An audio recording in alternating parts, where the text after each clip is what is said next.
What's happening today? So today we're very proud kasi we are presenting the indigenous culture of the Philippines. We're celebrating indigenous culture actually in the month of October. So we have an afternoon of story time, games, and we're going to have a special dance presentation from the Igorot Association in France, and we're very excited. We've got the embassy here, we've got the ambassador, so we've got One Filipino TV. We're very happy. Thank you so much.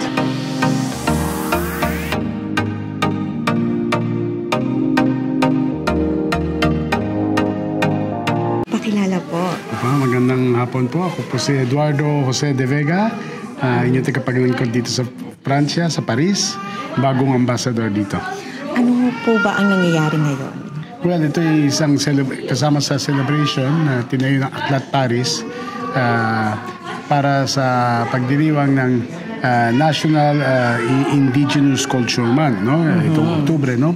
So dahil dito, ginagawa ng ating mga organizers dito, pinapakilala sa ating diaspora, sa mga Pilipino abroad, lalo na sa mga bata, anak ng mga Pilipino rito, yung kanilang pamana, yung kayamanan ng ating kulturang indigenous, no?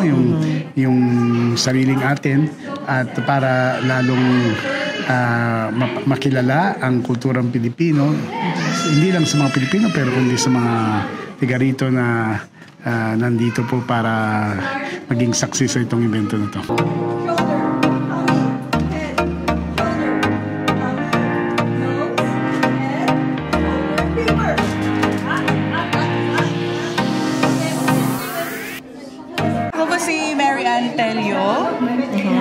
Sa Igorot in France Association po ako. Okay ma'am, ano po ba yung naganap today? Yeah, today po na-invite po kami ng Aklat Group na mag-perform dito sa meron po silang event na ito. Ang event po nila na ito is Indigenous Man, Celebration of Indigenous Man. Bakit po importante na gunatiin natin ang ating kultura ng indigenous, no? Para sa ating mga kabataan? Opo, napaka-importante po nito kasi most of our kids nowadays, especially those kids na growing here in Paris, napakaganda po ng kanilang layunin to share the culture. Gaya nga po ng nila na i-remind sa mga kabataan, ipakilala ang kulturang Pilipino.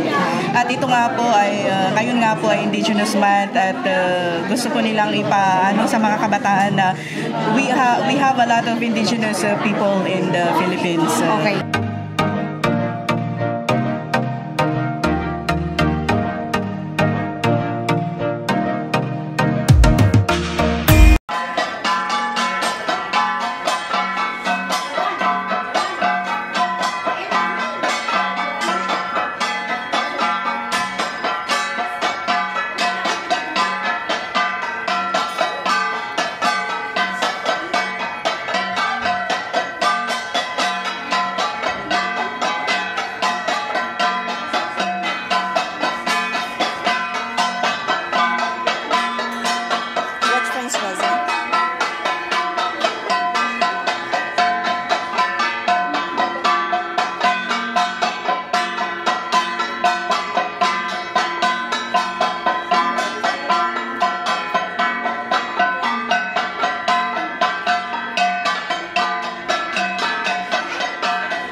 my parents are from San Pablo, Laguna. Laguna. But you live here na po in Paris? Yes.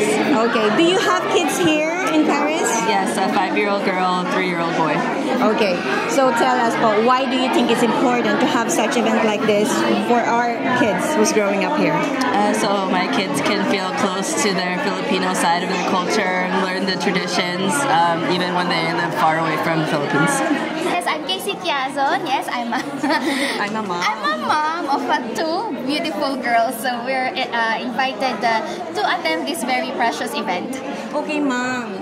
Why mahalaga na magkaroon tayo ng event na katulad nito for our Filipino kids? Para sa akin, as a Filipino mom, it's very, very important. Kasi hindi ko talaga siya natututukan na mabigyan sila ng mga Filipino traditions. So this event, they can explore, they can see already. They're asking me a lot of questions a while ago. What is this, Mamo? What is that? I said, it's all Filipinos. So it's very important to know it kahit nasa France sila. And then I hope that there's a lot of things like this. We're going to be participated very fully.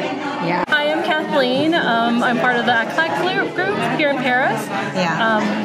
And you, what's your name? Hello everyone, I'm Maya. I'm Secretary of ACLAC Paris, same as the same. Yeah. So we gathered a lot of groups here just to celebrate Indigenous People Month. I think it's very important for Filipino living in Paris to have like a good cultural link. Why is it important na we do such event like this? Yes, just for the kids because our group is aimed for the kids who grew up here in France already, Filipino kids who grew up in France who are not very aware of our cultures and traditions back home. So we guess this is really important for them to know more about their culture and traditions, and it's very important that they be proud of their heritage, our heritage. I just want to thank everybody who's come today. It's very important. Thank you. Yes, thank you. We would like to thank everyone who came to our event, who supported our event, and to the Philippine Embassy and to the IGROT Association in France who worked with us to make this event successful. Malaking pasasalamat po sa lahat na dumalo. We're very moved, we're very touched. Thank you po for the support. Napakasaya ng araw na to. Nadala namin ang kulturang Pilipinas dito sa Paris. Maraming salamat. My heart is full. Our hearts are full. Mga kababayan, no? Huwag natin kalimutan, kahit na nasa France tayo, we are part of the tinatawag Ultramar, meaning extension ng Philippine Nation. Kayo, ang mga Pilipino o Philippine Nation, hindi lang Filipino sa Pilipinas, kundi sa iba't ibang bansa, kasama na kayo. At sa mga bata, à tous les petits enfants, profiter de cette opportunité de connaître notre culture philippine, et soyez fiers de votre histoire. Be proud that you are anak ng mga Pilipino. Kaya ngayon, nakikita nyo, para pagyabang din nyo sa mga kaibigan ninyo, mga tiga rito, mga Frances, ng aking lahi ay isang magiting at bantog na lahi ng nalipi ng mamamayan ng itong ating planeta.